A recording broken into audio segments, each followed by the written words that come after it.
Baik, Assalamualaikum warahmatullahi wabarakatuh. Kami dari kelompok 2 di sini ingin menjelaskan yaitu terkait penggunaan delivery device yang benar, yaitu berupa delivery device pen insulin. Baik, next. Berikut merupakan anggota dari kelompok 2. Yang pertama ada Zikra Afdalia Putri, yang kedua ada Suci Nabila, kemudian ada Imraatun Munirah, kemudian ada saya Zahrul Azmi, dan yang terakhir yaitu Rizka Auliatul Jannah. Next. Jadi poin yang pertama yang akan kita bahas yaitu evaluasi penggunaan dan penyimpanan insulin pen dari pasien yang kami review.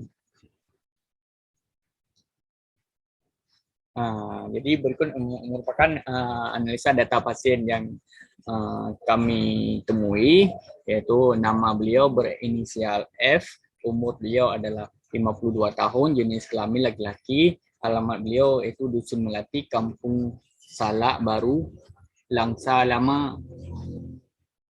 Kemudian pekerjaan beliau adalah PNS, kemudian berat badan beliau 80 kg, tinggi badan 165 cm. Riwayat alergi beliau tidak memiliki riwayat alergi menurut keterangan beliau sendiri. Kemudian kadar glukosa darah beliau adalah 592 mg per desiliter. Next. Baik, jadi pasien F ini memiliki riwayat diabetes mellitus tipe 2 dari orang tuanya, dan pasien ini sudah terdiagnosa diabetes mellitus tipe 2 sejak umur 30 tahun. Nah, pasien ketahuan mengidap penyakit DM tipe 2 setelah memeriksa kadar gula darah.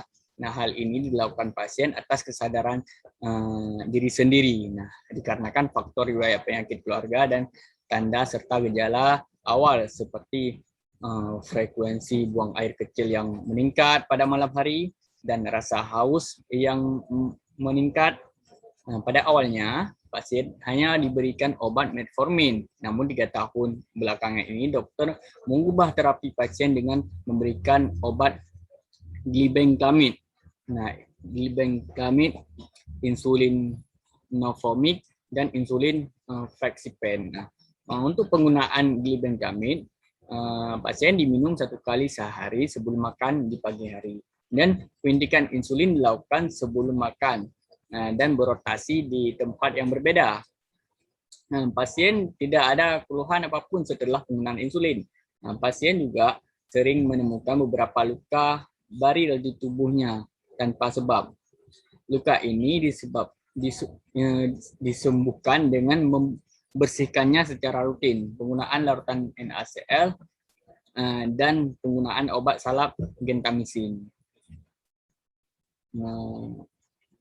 Next. Baik, ini merupakan video dari pasien yang kami minta keterangan terkait bagaimana beliau menyimpan dan bagaimana beliau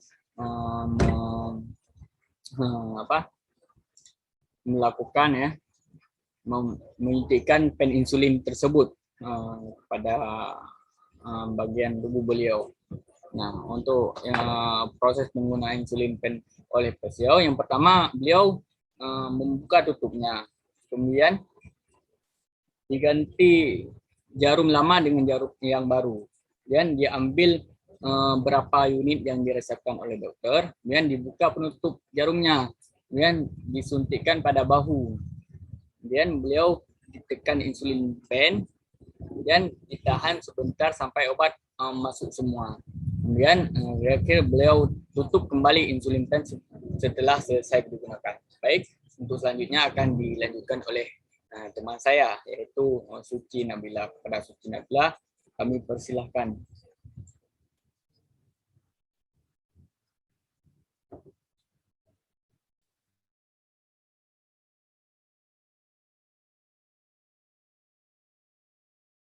Mohon maaf untuk selanjutnya, yaitu dilanjutkan oleh Rizka Auliatul Jannah.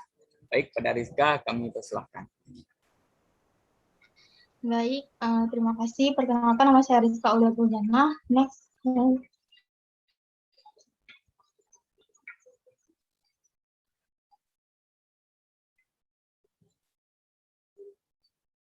Berikut adalah video terkait dengan penggunaan insulin pen oleh pasien berinisial F. Di mana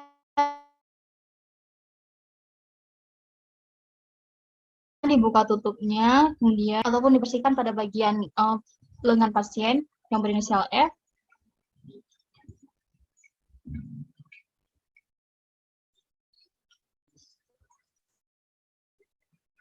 Dan disuntikan pada bahu pasien inisial F.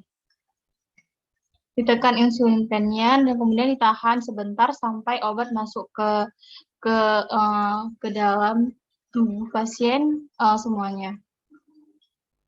Nah, setelah selesai disuntikan, kemudian insulin pen ditutup kembali setelah selesai dimakan.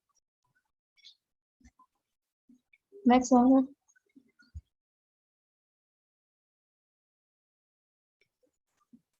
Nah, berikut merupakan cara penyimpanan insulin pen oleh pasien F, di mana pasien F ini berdasarkan dengan hasil wawancara kami kemarin, yaitu di mana prosedur penyimpanan insulin oleh pasien ini, insulinnya itu disimpan di kulkas sebelum digunakan dan juga sesudah digunakan, ataupun setelah insulinnya itu dibuka dan setelah insulinnya itu digunakan. Next.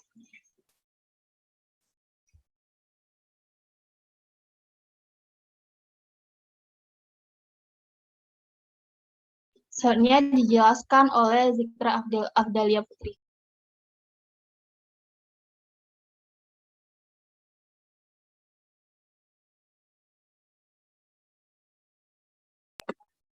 Baik, selanjutnya saya menjelaskan tentang penggunaan insulin pen.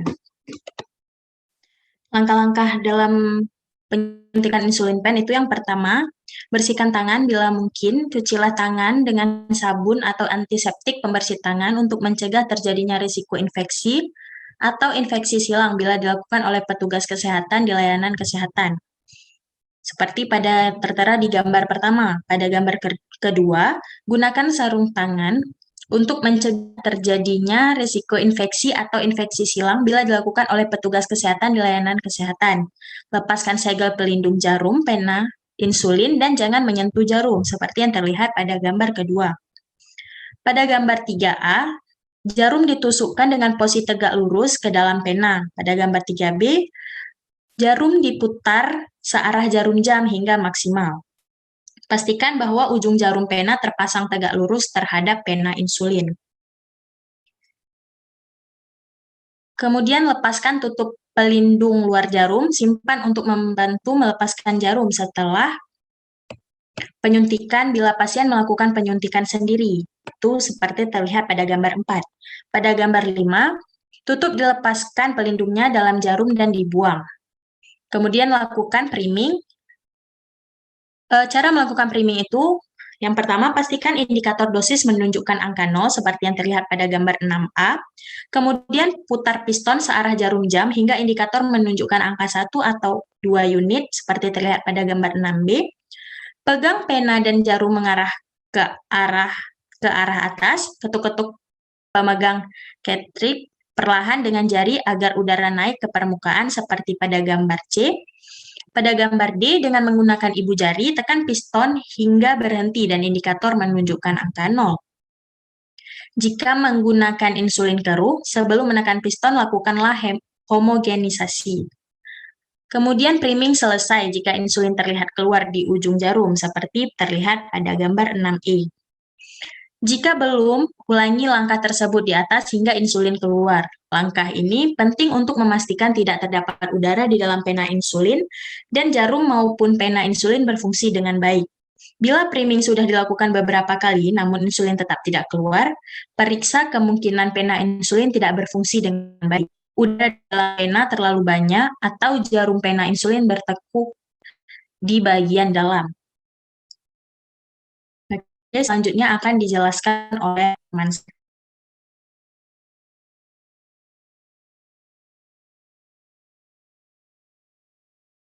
Baik, selanjutnya saya Imra Atun Mira. Saya akan menjelaskan teknik penggunaan insulin. Yang selanjutnya itu adalah putar piston sesuai dengan dosis yang dianjurkan oleh dokter. Nah, di insulin pen-nya itu ada beberapa dosis, ada 0, ada 1, ada 2 gitu. Jika insulin yang dikeluarkan pada saat mengetes jarumnya itu terdapat kebocoran, maka jika insulinnya keruh, maka diharuskan untuk dihomogenisasi terlebih dahulu sebelum melakukan penyuntikan. Kemudian dilakukan desinfeksi di lokasi yang akan dilakukan penyuntikan, seperti menggunakan alkohol swab atau lain sebagainya. Kemudian jarum itu ditusukkan ke kulit yang akan dilakukan penyuntikan, misalnya di daerah perut atau di lengan bagian atas, dengan sudut penyuntikannya itu 90 derajat dengan bidang yang akan disuntik. Terlihat pada gambar 8A. Kemudian piston itu ditekan secara perlahan hingga indikator dosis menunjukkan angka 0 pada gambar 8B dan 8C. Posisi ini diharuskan agar yang menyuntikkan insulin pen itu dapat melihat dosisnya sudah termasuk ke dalam dosis yang dianjurkan oleh dokter atau tidak. Selanjutnya.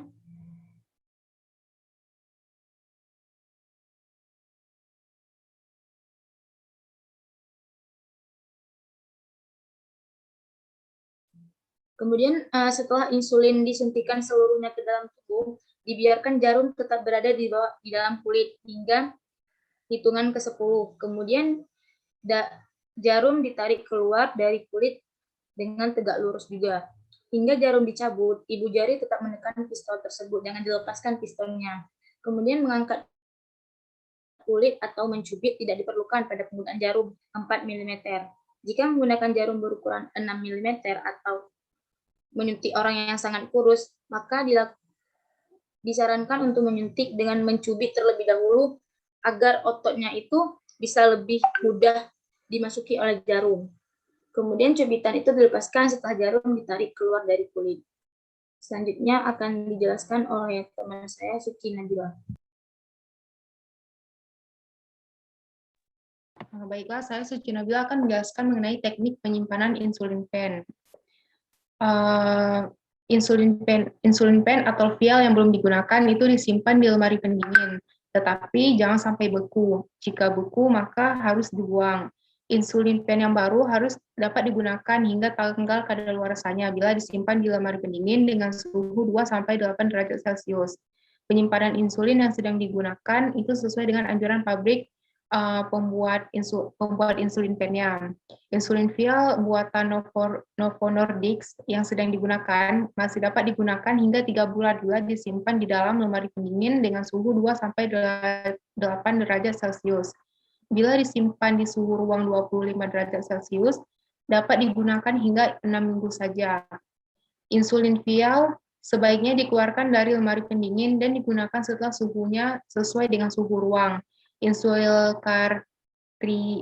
cartridge atau pena insulin dapat digunakan hingga 4 minggu bila disimpan di suhu ruang 25 derajat Celcius. Tidak dianjurkan untuk menyimpan kembali insulin cartridge atau pena insulin yang sedang digunakan di dalam lemari pendingin. Insulin vial Humulin yang sedang digunakan tidak boleh lagi disimpan di lemari pendingin dan sebaiknya disimpan di ruangan dengan suhu ruangan yang paling dingin yang memungkinkan di bawah 30 derajat Celcius. Setelah digunakan, insulin vial Humulin hanya dapat digunakan hingga 28 hari. Insulin pena buatan Lilly dan Sanofi Aventis yang sudah digunakan disimpan di ruangan dengan suhu di bawah 30 derajat Celcius. Tidak boleh disimpan kembali di dalam lemari pendingin.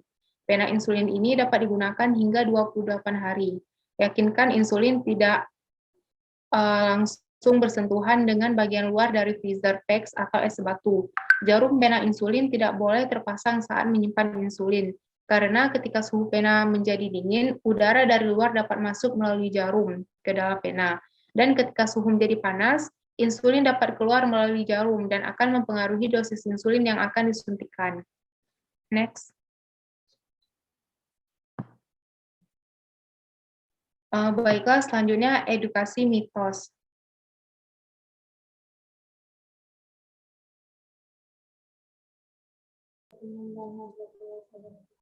Mohon maaf sebelumnya Kak, saya salah satu pasien DM di rumah sakit RSUD ZA.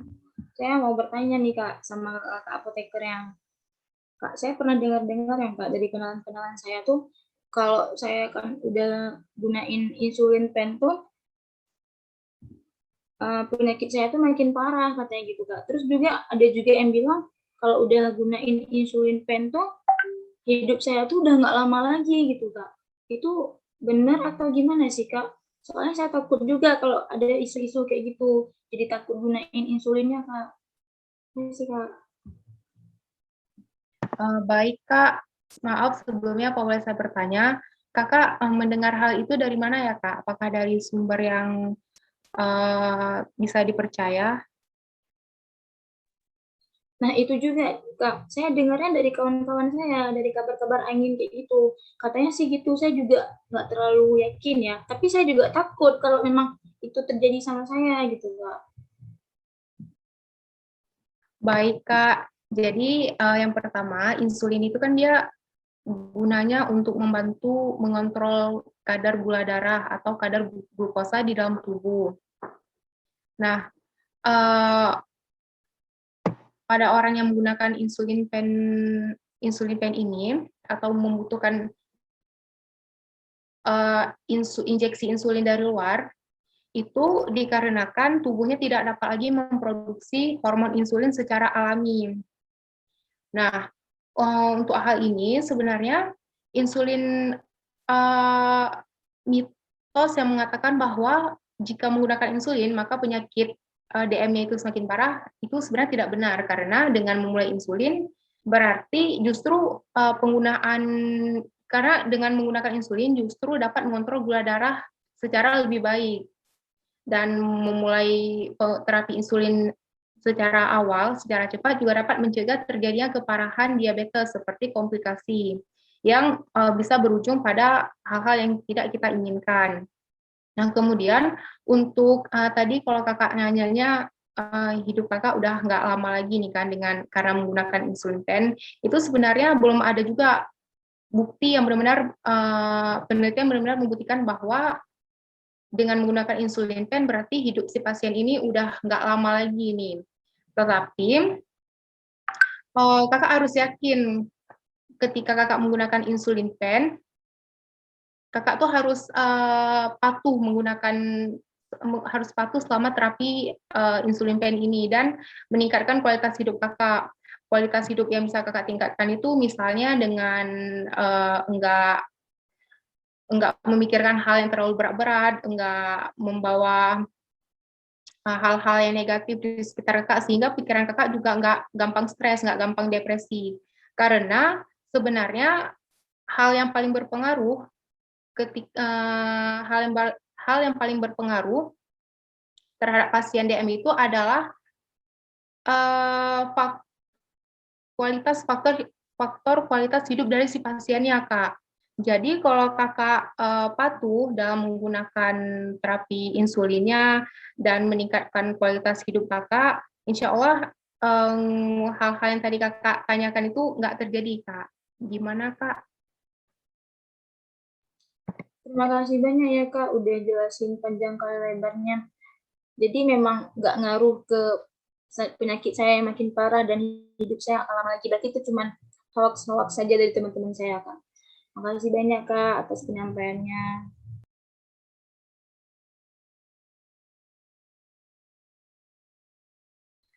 Iya Kak, jadi malahan dengan memulai terapi insulin lah kualitas hidup kakak makin meningkat karena ada bantuan hormon insulin dari luar untuk mengontrol glukosa darah kakak. Baik Kak, terima kasih.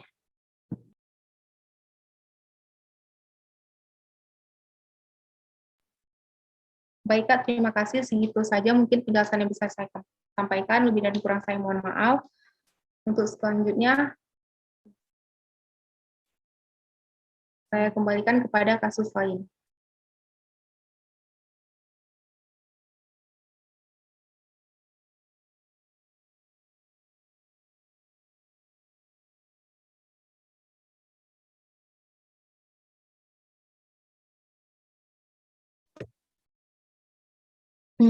Saya Zikra Abdullah Putri, pasien salah satu rumah sakit di Banda Aceh.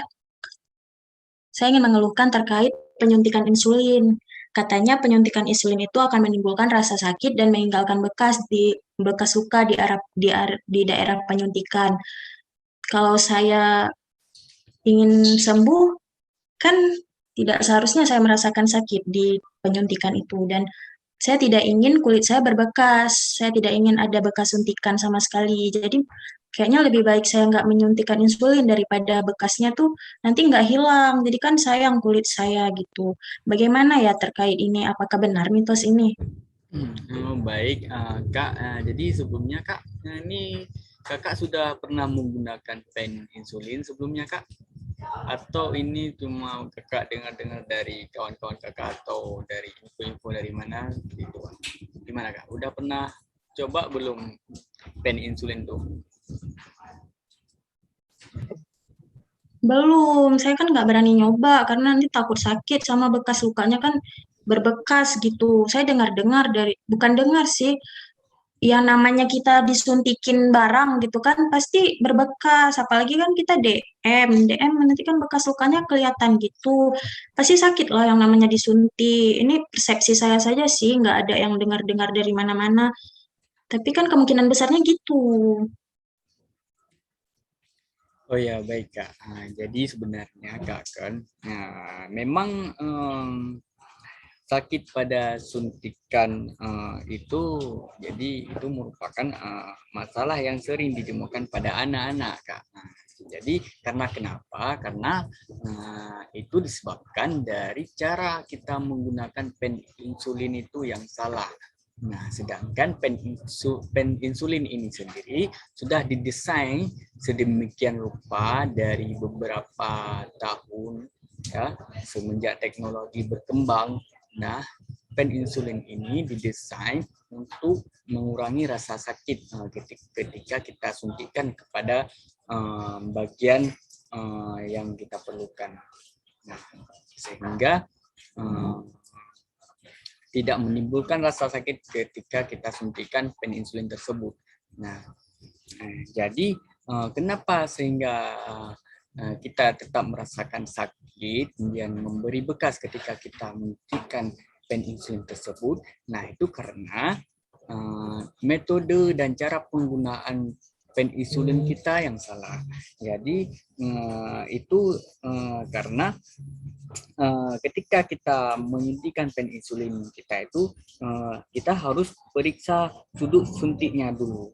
Kemudian panjang dan ketajaman jarum itu apakah tajam atau tidak, dan kedalaman tempat suntikan itu untuk memastikan suntikan tidak intramuskular. Nah, untuk pemakaian jarum yang berulang menimbulkan sakit yang berlebihan. Maka dari itu ada batas-batas waktu tertentu, yaitu batas waktu suntik.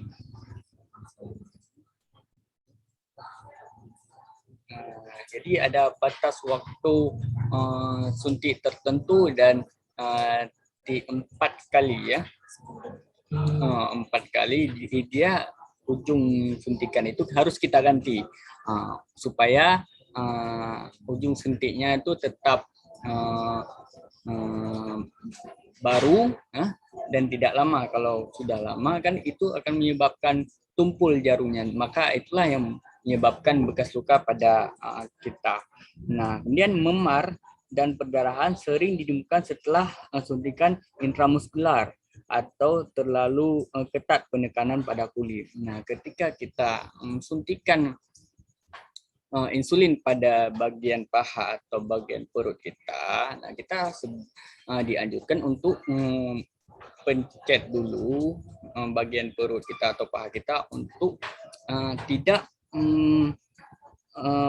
tidak suntikannya itu masuk ke dalam intramuskular dan tidak terlalu ketat pada saat kita suntikan.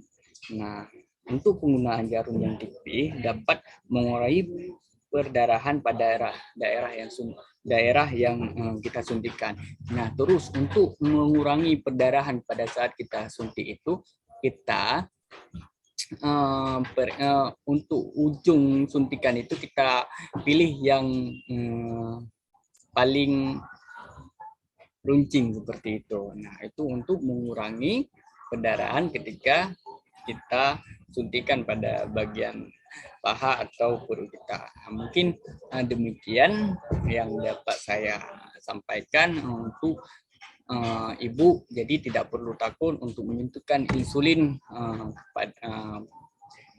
untuk ibu, karena insulin itu tidak memberi bekas dan tidak sakit. Kalaupun sakit, itu sakit yang sedikit sekali. Nah, jadi itu untuk menghindari hal-hal tersebut seperti yang saya bilang sebelumnya, ya, ganti daerah penyuntikannya, jangan kita suntik di tempat-tempat itu terus. Mungkin demikian yang dapat saya sampaikan. Selanjutnya akan dilanjutkan dengan kasus-kasus berikut. Terima kasih.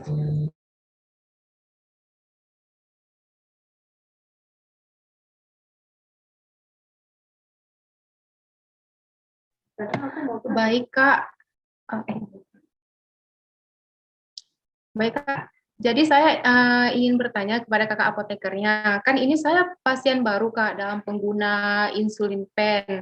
Nah, terus saya ada dengar-dengar tuh, dengar-dengar dari orang katanya kalau menggunakan insulin pen itu bisa menyebabkan ketergantungan. Apa itu benar, Kak? Dan ada juga yang bilang kalau penggunaan insulin pen itu bisa menyebabkan gula darah saya malah turun gitu, bisa menyebabkan saya drop. Kalau nggak salah namanya hipoglikemik ya, Kak. Nah, apa itu benar, Kak? Soalnya kan saya takut juga nih kalau harus pakai insulin pen, tapi harus ada efek-efek samping seperti yang sebelumnya saya tanya, itu kan takutnya bisa mengganggu aktivitas sehari-hari saya. Jadi itu gimana ya, Kak? Baik, terima kasih, Kak. Saya Emratun Munira, sebagai apoteker di sini saya akan berusaha menjawab pertanyaan dari Kakak. Yang pertama itu, apakah insulin dapat menyebabkan ketergantungan? Saya akan jawab satu-satu dulu ya, Kak, biar lebih runtun. Nah, yang pertama itu menyebabkan ketergantungan. Sebetulnya bukan menyebabkan ketergantungan, karena tidak selamanya pasien DM itu menggunakan insulin, Kak. Ada beberapa, saya pernah menemukan beberapa keluarga saya yang juga menggunakan insulin, namun lambat laun dia tidak menggunakan insulin lagi, itu karena gula darahnya sudah normal. Nah, dalam penggunaan insulin pen ini kita juga harus selalu memonitor gula darah dari pasiennya. Misalnya kakak menggunakan insulin pen nih, jadi kakak harus sering-sering tuh untuk cek gula darah kakak. Mungkin gula darah kakak tuh udah normal, terus pas kita cek ke dokter tuh kan ada HbA1c-nya, kakak. Kalau HbA1c-nya itu udah di bawah 5, di bawah 5 kalau nggak salah saya, itu kakak udah nggak apa-apa, nggak pakai insulin pen lagi gitu. Nggak selamanya kakak harus pakai insulin pen. Berarti itu yang masalah ketergantungan itu emang nggak ada sama sekali, Kak. Itu cuman hoax saja, mitos saja, Kak. Karena emang pasien DM itu dia lama-lama bakalan berhenti pakai insulin pen, bukan selamanya harus pakai insulin pen gitu. Terus yang kedua itu ada, terus juga kan Kak, untuk yang ketergantungan tadi itu pasien DM dia tuh nggak bisa sembuh total, Kak, tapi bisa dikontrol kadar gula darahnya dengan obat-obatan baik itu oral maupun yang menggunakan insulin pen. Jika HbA1c-nya kakak, HbA1c itu tolak ukur kita menilai kakak tuh perlu insulin nggak, kakak tuh gula darahnya udah tinggi nggak gitu. Nah, biasanya itu di atas 300 atau 500 itu baru disarankan untuk pakai insulin. Nah, yang kedua itu kakak bilang tadi kan gula darahnya semakin turun kan? Ya betul Kak, namanya itu hipoglikemik. Memang salah satu efek samping dari penggunaan insulin pen itu memang betul hipoglikemik. Namun hipoglikemik itu bisa kita minimalisir Kak, caranya itu dengan memakan makanan yang kadar gulanya itu agak normal, terus juga minum larutan yang mengandung gula, itu bisa menstabilkan gula darahnya lagi.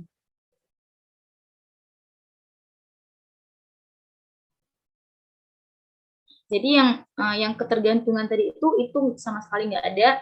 Kemudian yang hipoglikemik itu memang efek samping yang umum terjadi Kak pada pasien DM, tapi bisa dicegah atau diminimalisir terjadinya dengan setelah menyuntikkan insulin pen, itu kita juga nggak sama sekali nggak makan yang bergula gitu, nggak tetap makan, tapi memang dalam kadar yang normal gitu. Apakah bisa dimengerti Kak? Kalau ada yang ingin ditanyain lagi. Baik Kak, terima kasih. Sepertinya itu aja dulu untuk pertanyaan. Terima kasih banyak Kak. Baik Kak, terima kasih kembali. Semoga Kak sembuh Kak.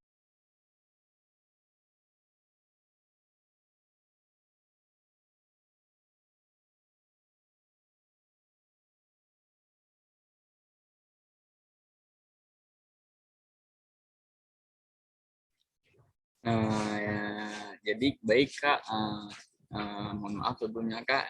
Jadi Kak, saya ingin bertanya nih kan, saya selaku orang Islam, jadi dalam Islam itu memang setiap yang najis itu haram, seperti babi, anjing, ya.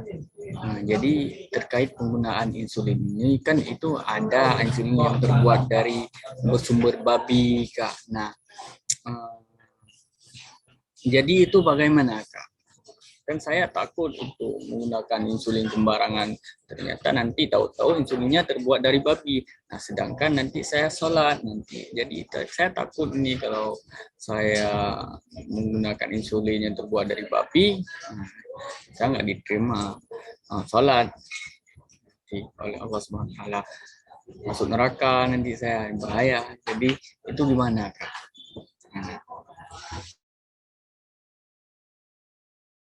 Baik Pak, jadi Pak kan yang Bapak bilang tuh ada betul sama salahnya juga Pak. Jadi sebenarnya dulu tuh pas awal-awal adanya insulin, yaitu sekitar di tahun 1970-an, udah lama kali Pak, udah beberapa puluhan tahun yang lalu Pak. Jadi insulinnya itu berasal dari hewan, tapi nggak cuma babi, ada juga yang dari sapi dan juga kuda. Tapi untuk pemanfaatan insulin dari hewan itu cuma beberapa tahun, cuma 10 tahun aja gitu Pak. Kemudian adalah seiring dengan berkembangnya ilmu pengetahuan, timbullah Pak namanya suatu perkembangan rekayasa genetik dan bioteknologi modern. Nah, makanya si insulin ini mulai dikembangkan ke teknologi DNA rekombinan Pak. Nah, sehingga untuk insulin dari DNA rekombinan ini dia lebih unggul dibandingkan dengan insulin yang berasal dari babi dan juga hewan tadi Pak. Makanya insulin yang berasal dari DNA rekombinan ini lebih diminati dan lebih digunakan gitu. Dan juga untuk DNA insulin yang berasal dari DNA rekombinan ini telah dipasarkan gitu Pak. Nah, untuk kehalalan dan juga terkait dengan insulin yang beredar di Indonesia, Bapak tidak perlu khawatir akan hal itu Pak, karena Kementerian Kesehatan kita di Indonesia itu sudah memastikan bahwa insulin yang diedarkan kepada masyarakatnya yaitu insulin yang non babi. Jadi Bapak bisa cek langsung tuh Pak di web Kementerian Kesehatan Republik Indonesia. Di situ sudah disebutkan bahwa insulin yang disebarkan sampai saat ini ke masyarakat itu merupakan insulin non babi Pak. Itu Pak. Oh begitu ya Kak. Berarti sekarang udah ada berarti ya insulin yang sumbernya bukan dari babi, seperti itu ya Kak ya. Berarti insulin yang beredar di masyarakat. Iya Pak, sebenarnya udah lama insulinnya itu Pak. Pengembangan insulin terhadap DNA rekombinan itu sebenarnya udah lama, cuman itu kayak hoax dari masyarakat gitu Pak. Nah, untuk hoaxnya itu harus kita hindari, harus kita cari kebenaran terkait dengan pengobatan, terutama terhadap DM ini Pak. Oh begitu ya Kak. Oh baik Kak. Makasih banyak Kak informasinya Kak. Sama-sama. Sama-sama.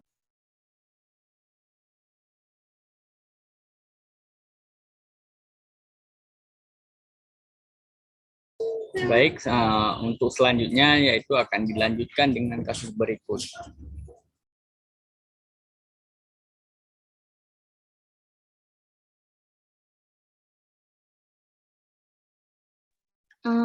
Perkenalkan Bu, saya salah satu pasien di rumah sakit di Banda Aceh Bu. Jadi Bu kan saya mengidap DM, tapi Bu saya kan suka makan semuanya, saya suka makan Bu. Terus saya juga ada kayak dengar-dengar kabar dari teman-teman geng-geng saya gitu Bu.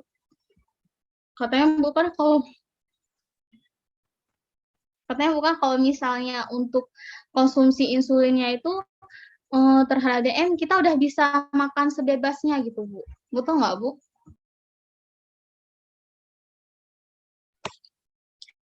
Baik, Ibu Rizka. Saya Zikra Afdalia Putri, apoteker yang bertugas di sini.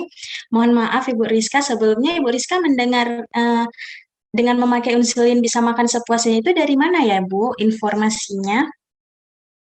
Dari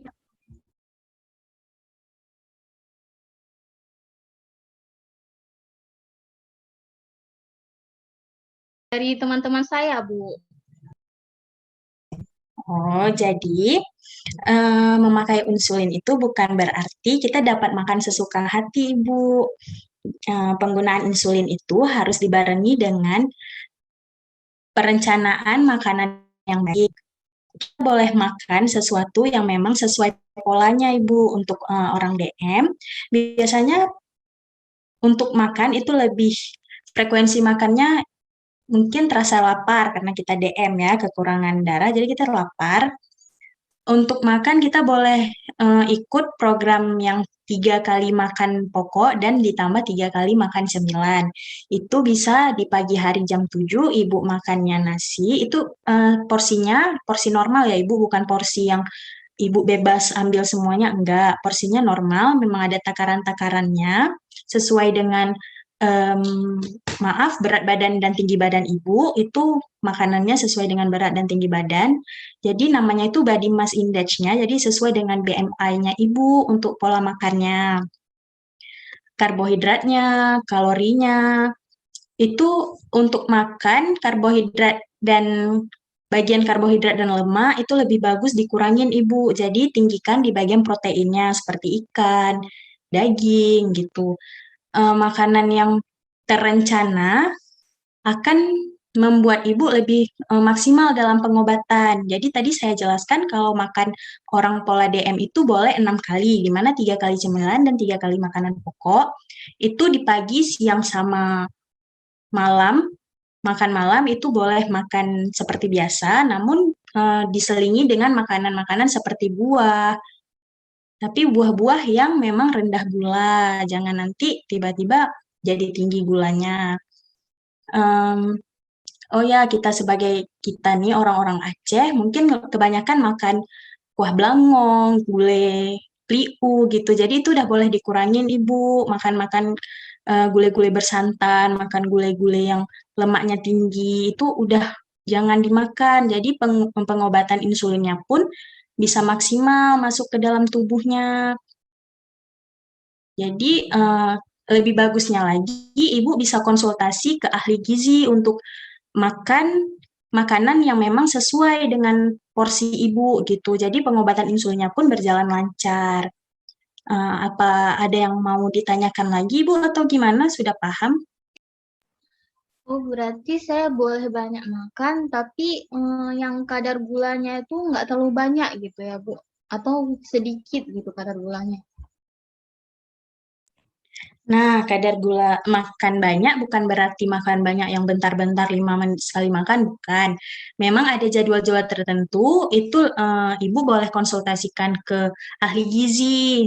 Tapi menurut menurut yang sudah bisa diaplikasikan itu yang seperti saya bilang tadi, cuman bukan makan dalam porsi banyak, tapi dikit-dikit dan itu juga harus terkontrol Ibu, karbohidratnya, proteinnya, kalorinya, jangan melebihi kalori untuk Ibu. Jadi gini Bu, insulin itu bisa berkurang efeknya apabila